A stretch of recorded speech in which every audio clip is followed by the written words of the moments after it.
Mahigit 50 miyembro ng House Committee on Justice ang bumoto ng pabor para sabihing may probable cause ang dalawang impeachment complaints laban kay Vice President Sara Duterte. Si Vel Custodio sa detalye. May probable cause. Yan ang naging unanimous decision sa pagdinig ng House Committee on Justice sa impeachment complaints laban kay Vice President Sara Duterte kahapon. That the motion is approved by unanimous vote. Nevertheless, let it be placed on record that 53 justice members physically present confirm their support to the motion by raising their hands. Sa kabila ng paulit-ulit na pagtawag sa Vice Presidente para dumalo sa 3 clarificatory hearings, sagutin ang mga aligasyon at magpresenta ng counter evidence, tila dinedma ito ng Vice. Kaya bagamat hiniling ng 2 miyembro ng House Committee on Justice na maglaan ng isa pang hearing para pagbotohan ang probable cause, dinesisyonan na ito ng komite kahapon. Natutuwa po ako bilang endorser ng Sabali et al. Complaint na ganito ang kinalabasan ng hearings sa Committee on Justice.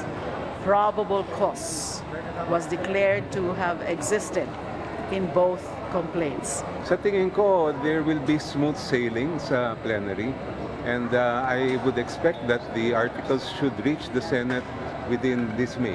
Kinumpirma naman ni NBI agent Mark Calilong na authenticated at hindi edited, spliced o AI-generated ang video ng pagbabanta ng Vice President kay Pangulong Ferdinand R. Marcos Jr., First Lady Liza Araneta Marcos at dating House Speaker Martin Romualdez.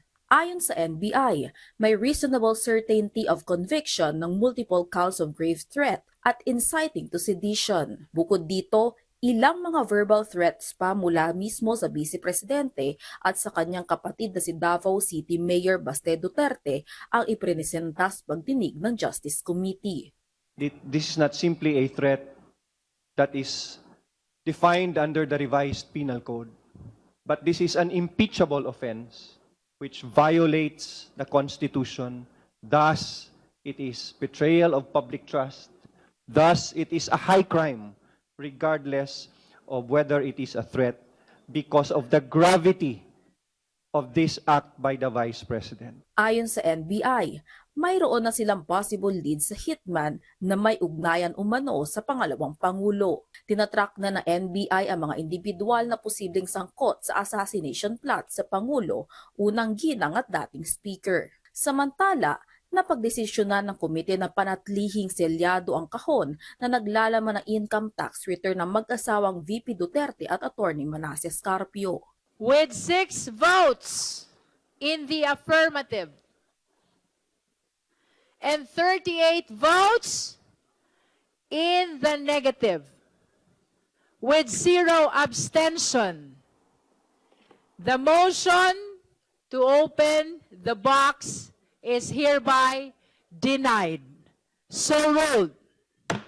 Para sa ilang mambabatas, hindi na kailangan pang buksan ng kahon na naglalaman ng ITR dahil sapat na nila ang mga ebidensya para sabihing may probable cause ang impeachment complaints. Magpapadala ang Justice Committee ng notice sa complainants at kay VP Sara sa pagpapatuloy ng pagdinig sa May 4 para sa committee report, resolution at articles of impeachment. Kaugnay nito, naghain ng mosyon si Representative Laila De Lima na i-consolidate na ang 2 verified impeachment complaints para sa pagbuo ng articles of impeachment na sinangayunan naman ng mga miyembro ng komite. Vel Custodio para sa Pambansang TV sa Bagong Pilipinas.